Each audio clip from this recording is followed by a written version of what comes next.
Okay, this is the second video in the introduction. So if you're thinking this is taking a long time, it is, but keep in mind, if we had you for a 48-minute class period, that when we're teaching this, what we always tell our kids is, okay, I'm going to go through this. We might get through it all today. If we don't hold on to this idea, it doesn't have to be clear right now. We'll go back tomorrow. It will be clearer when we get to actually practice some problems. And as I said, you're going to be doing that with Miss Bryan. So if you're kind of confused right now, just hang tight. It's not the end of class yet, right? Because it's only been 22 minutes. The first thing I'd like to do real quickly is just check what you put here. Very simple questions. How many mole ratios are in each of the layouts above? Okay, so we have 1, 2, 3, 4. Every single one of these problems has 1 mole ratio. So the answer to that is 1. Uno, eins. Then it asks how many gram to mole or mole to gram conversions, and this is excluding the mole ratios, are in layout A, B, C, and D. So in A, we don't have grams anywhere. So no grams, that means we have 0 gram to mole or mole to gram conversions. In the second layout, we have 1 mole to gram conversion. See, we see grams one time. That means we have 1 conversion factor that's either grams to moles or moles to grams. We have the opposite going on here. So I have to do 1 gram to mole conversion here. So that's 1. But if you look down at the bottom here at the gram to gram conversions, you're going to see both a gram to mole and a mole to gram conversion factor. So we have 0, 1, 1, and 2. So we're looking at patterns here. What's the difference in the conversion factors and the layouts of B and C? Essentially, they are just flipped. Grams to moles and then moles to grams, not necessarily in that order. Now, if you compare B and C then to D, what you're going to note is that D has both. You've got 2 conversion factors, and you have one type that's in B, which is moles to grams, and one that is in C, that's grams to moles. So let's look at what we have here. We're not going to solve these problems. We're just going to be looking at some details about these. So I have 4 reactions here. Right here is where I'm going to put the problem type, I think. And then I put the mole ratios right here. I'm going to go ahead and label these like I would ask you to label them because it cuts down on confusion. So when I'm reading this chemical reaction about photosynthesis, what I want to do is I want to go through and I want to figure out as I read what I am finding and what I am given. And I really think it's handy if you kind of underline stuff. So what I have is I have 3 moles of water, so 3.0, and you always want to take those zeros with you because they're significant and you might need them sometime. Never know. You will. So I'm going to have 3 moles of water, and I want to find out how much glucose can be produced if I have more than enough carbon dioxide. So here I'm going to put question mark grams. And whenever it says what's the mass, it's always going to be in grams, okay?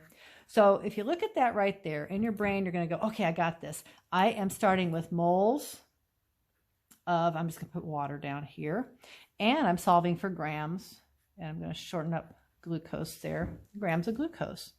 So what type of problem is this? It's a mole to gram problem. Woohoo! Got that? Now, these are balanced for you. I was very nice, just saving a little bit of time here. So make sure that you realize that they're not always going to be done for you. So right here, I want to know what the mole ratio would be in this problem when I go ahead and I do the stoichiometry. And so if you take a look here, I'm just talking about water and glucose. Since I'm given water and I'm finding glucose, moles of water, when I get to my conversion factor, will be on the bottom. And then where I'm going is going to end up on the top. All righty. Then I take my coefficients. I say, okay, for every 6 moles of water that I need for this reaction, I'm going to have 1 mole of glucose formed. So that's going to be my bridge in the stoichiometry problem that is shown here. Okay, so the next equation here, the next problem, how many moles of lithium hydroxide required to react with 20 moles of CO2? The average amount expelled by a person each day. It's pretty cool. So how many moles of LiOH, lithium hydroxide?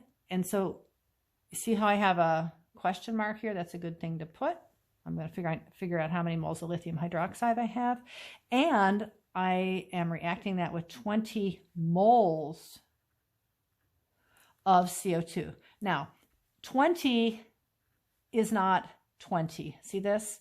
This is very different than this. This is one significant figure and this is 3. So whatever you see up here, you need to carry with you. So I don't really have to worry about these guys right now. All I'm going to focus on are my 2 reactants here and how much I need of one to get a certain amount of another. So what's my given unit? Well, I have moles, and I'm just going to put CO2 here, and I'm finding moles, and that is my lithium hydroxide. Okay, so moles and moles, that's what type of problem I have. So I'm going from moles to moles. Now, how about that mole ratio? Well, if I'm starting with moles of CO2, when I set up my mole ratio, CO2 is what I'm getting rid of, and I'm bridging over to lithium hydroxide, starting with CO2, and I'm going to lithium hydroxide. So what I'm given, that substance is always going to be on the bottom of my mole ratio, and the substance that's going to be on the top is the substance that I'm trying to find. So I've got moles here, and I look at my coefficients. I've got a 2 right here, and this is why it's so good to label these. It just makes it easy. You don't have to look around for every 1 mole of CO2. Please remember, you're not going to see 1s here. You'll never see a 1, coefficient of 1 in front of anything. It's assumed that if it's there, you've got 1 mole of it. So never write that in, but it is a 1. Okay? So hopefully you're catching on a little bit. See if you can do 3 and 4 on your own. Stop this. Do it on your own. Come back, check it. Okay, so pause. Okay, so hopefully you were successful here. I'm going to go through them with you very, very quickly. Okay, so remember what I said. You have to label. For Miss Bryan, maybe not, but for me, you do. So that's why I leave this gap under here. So I've got 30 grams of hydrofluoric acid. Okay, and I want to find the mass of tin 2 fluoride that is produced. So watch these key words so you don't get confused. So grams of tin 2 fluoride. Now, what's my given unit? Well, here it is, grams of, and I'll just put HF. And then what am I solving for? That unit is grams again, right there. So you look at this and you say, okay, what type of problem do I have? And you can clearly see that you're starting with grams and you're going to be solving for grams. Starting with grams and solving for grams. So what's that mole ratio going to look like? Well, and all this is pre-work, guys. We don't always go through these exact same steps when we're solving a real problem. We wouldn't be doing this. We'd be doing this in our head. So what we want to start out here is we have our hydrofluoric acid to start with.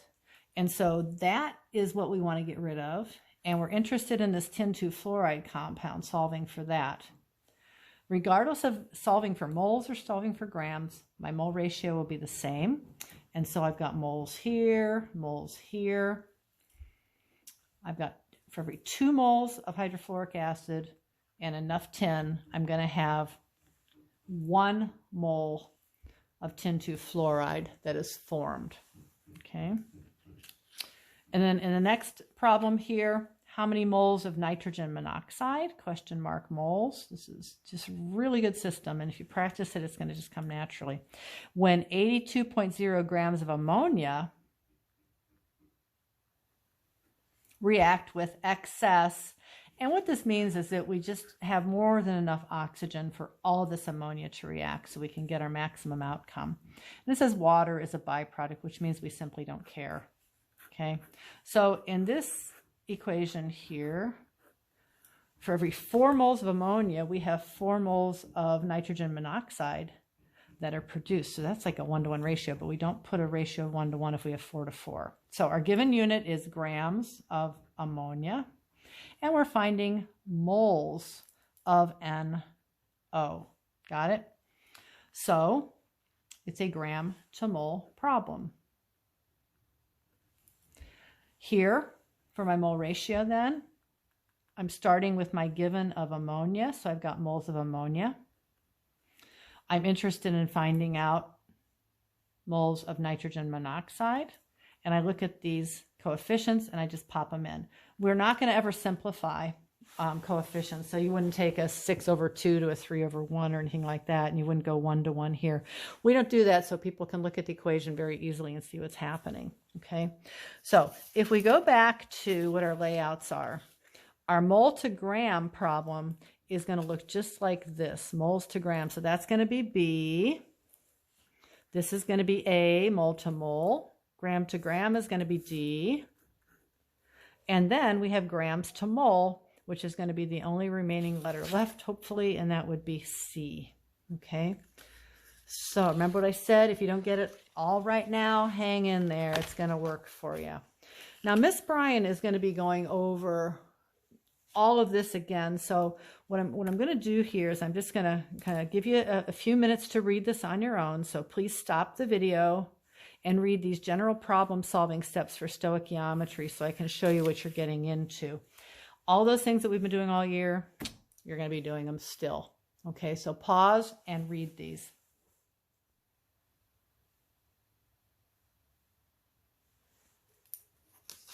Alrighty, so you're back, I hope. And by the way, you don't have to submit any of this. If you don't do it, it's really going to work against you. So I'd really strongly recommend you do this. If you need to do this on a separate piece of paper, that's fine. Okay. So I'm not going to completely do the math for all these problems here, but I am going to take you through the basics so you have an idea of where we're headed. So when Miss Bryan jumps into the problem solving on the next video podcast, you'll know what's going on. So the first thing we always have to do is, and I'm not going to tell you this all the time, you just have to know to do it, is you're going to balance all the chemical equations. So you look at this, you've got 2 chlorines and 3 chlorines. So you're going to do 3 and 2. That'll give you 3 coppers and 2 aluminums. Okay. So there's your balanced equation. The next thing you do here is you're going to react this excess copper to chloride, so that you can put excess there to kind of throw that one out if you want to. If 15.75 moles of aluminum metal, and that's going to be moles. Okay, so if you react excess copper to chloride with 15.75 moles of aluminum metal, how many grams of copper metal, question mark, grams of copper metal are going to drop out of solution? This is going to be a single displacement reaction. So you're going to start with aluminum. Aluminum is going to be bonding with the chlorine because it's more reactive than copper, and it's going to kick copper to the curb. And so you're going to have this metal that looks like pennies dropping out of your solution, but it's all gooky. Okay. So what's going to happen here then is when you start your problem, first thing I'd like you to think of, and many places I leave a little place for you to write this, is what type of problem do you have? Well, clearly you're going to have a mole to gram problem. Now, you're not going to need to look at this in the future, but for now you might want to. So if we have a mole to gram problem, it's going to have this setup, okay? And so we're going to start with our given. We're going to segue from our given to our unknown through this mole ratio. And then once I have moles of my unknown, I'm then going to convert it to grams. So this is what this is going to look like, and I'm not going to solve it completely. I'm just going to set it up. So I'm starting out, I always put my given down first. So I have 15.75 moles of aluminum. Every single time I write a number down, and it's followed by a unit. And then you have to tag the substance because you have a couple of different substances in the same equation. So I always have to have a mole ratio. If I have moles right here, that means I can go ahead and I can plug in my mole ratio. So I'm going from moles of aluminum to moles of copper, not grams yet. I can't go there yet. So I have to compare moles to moles before I talk anything about grams of copper. So at that point then, and I'll fill these numbers in later, since I have to go to grams of copper, now I have to get rid of this moles of copper. It's going to go on my denominator, and I have to solve for grams of copper. Now, I actually like to set up my problems this way when I'm doing them just on my own, because what I can look at is I'm not focusing on the numbers. This is a unit-driven system. I'm driving with my units, so I want to focus on my units and the substances. And this kind of clarifies everything that's going on. Moles of aluminum will cancel. I'm taking my moles, I'm going to copper, and then copper will be converted to the from moles to mass. Okay, so what goes here? This is my mole ratio. So for every 2 moles of aluminum, I'm going to have 3 moles of copper produced, provided I have enough copper 2 chloride. So that's my mole ratio. That takes me from a bridge from aluminum to copper. I don't want moles of copper though, so what I'm going to have to do then is I'm going to have to convert. Now, see this number right here? This is a mole to gram conversion. You will only ever have a 1 next to moles in your gram to mole or mole to gram conversions, okay? And this is going to simply be the molar mass off the periodic table rounded to the 10th place, okay? So what you can see here, and I'm not going to do the math, is you're going to end up, when you cancel your units, with grams of copper. What I'd like to point out right here is this. You're starting with 4 significant figures, so no matter what your answer is, the significant figures that you put here are going to be based upon the given. Okay, so that's an example of what you'll be doing. So when you solve, you're going to multiply by this, 15.75 times 3 times 63.5, and then you're going to divide the whole thing by 2 and 1. Okay, so then we balance this baby. And this, I like this equation. Students sometimes will have a little bit of trouble balancing this. So I'm going to show you how to logic your way through it when you get stuck. Okay, so typically if I were balancing this, I would start out and I'd go, okay, I have a nitrogen here and a nitrogen here, and whatever I put in front of this compound, since I have 1 nitrogen and 1 nitrogen, I'm also going to have to put it in front of this compound. So I'm going to take that, keep it in my memory, and I'm going to keep moving. Now, I have 3 atoms of copper here, or excuse me, copper. I have 3 atoms of hydrogen here, and on this side I have 2. So logically, the simplest thing to do would be, just like I did up here, put a 2 in front of ammonia and put a 3 in front of water. That's going to give me 6 hydrogens and 6 hydrogens. Now, since I just put a 2 in front of ammonia, and remember I said whatever I have in front of this compound, I have to have in front of this one, that means I've got to put a 2 there. Here's where things get interesting. So at this point, I think I'm good to go, and I can just put in the number of oxygen, but see what happens here? Here I have 2 oxygens. Here I have 3. That's going to give me 5. I can only put whole numbers here, and I don't have a whole number that is going to give me the right amount of oxygens to get 5. So you know what I do? I cheat. I say, well, I'm going to cheat just a little bit. And what I'm going to do is I'm going to cut 5 in half. And instead of a 2 or a 3, I'm going to put 2.5 there. So 2.5 times 2 is 5. Here's 2 oxygens, 3 oxygens, 5. So it's balanced. But, of course, you can't put fractions or decimals in a chemical equation for coefficients. So all I have to do is double everything up, and my equation's balanced. Okay, so that's a little trick I like to show people. Now, as far as this problem, I've got 75 grams of ammonia, and I actually don't have 75 grams. I have 75.0, which is important, grams of ammonia. It's going to react with excess oxygen. This is so crucial that you get things labeled. I know you guys love to take shortcuts, and you think that we're a pain in the rear ends, but we do it for your own good. How many grams of nitrogen monoxide are formed? So here is my nitrogen monoxide, and here's my unit. So I'm going from grams to grams, and I'll sometimes have a place for you. Usually I'll have a place for you to say, okay, what kind of problem is that? So as soon as you see grams, you're gonna know that you have to do at least 1 gram to mole conversion. If you see grams twice, you'll have to have 2 mole to gram and a gram to mole conversion. If you only see it once, moles to grams or grams to moles, you're only going to have one. And if you have moles to moles, you don't have any mole to gram or gram to mole conversions. Alrighty? I know that's a lot, but hopefully you can go back and listen to this again. I'd strongly advise it. So what are we going to do to set this up? Well, we always put in our given first, 75.0, because it's a significant figure, grams of ammonia, number unit substance. All right, now, I know that my setup is going to look like this. And when you're learning, go ahead and use this until you get the show on the road, and then use logic. You've got to use logic here. Got to think through these things. So in this problem, gram to gram, I'm going to have a gram to mole conversion. I'm going to plug in my mole ratio, and I'm going to go from moles to grams, solve. Okay, so here's grams of ammonia, and I'm going to convert that to moles of ammonia.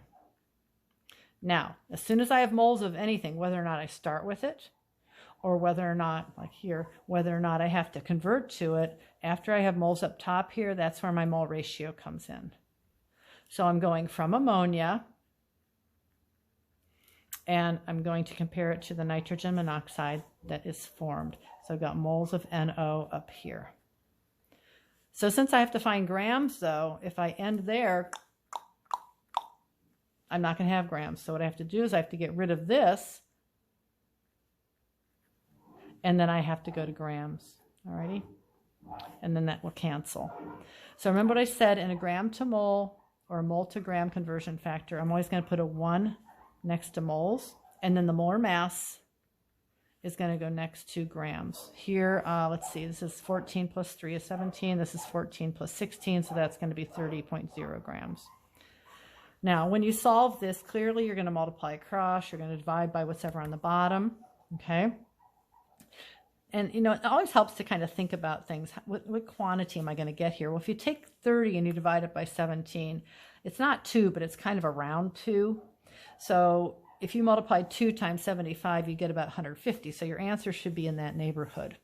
So when I solve then, as again, I'm not going to do the math here, I end up with grams of nitrogen monoxide. I look at my given, and I've got 3 significant figures. So whatever my answer is on that calculator, I have to round to the appropriate amount of significant figures and do it properly. All right. So hopefully you have a clue as to what this is all about.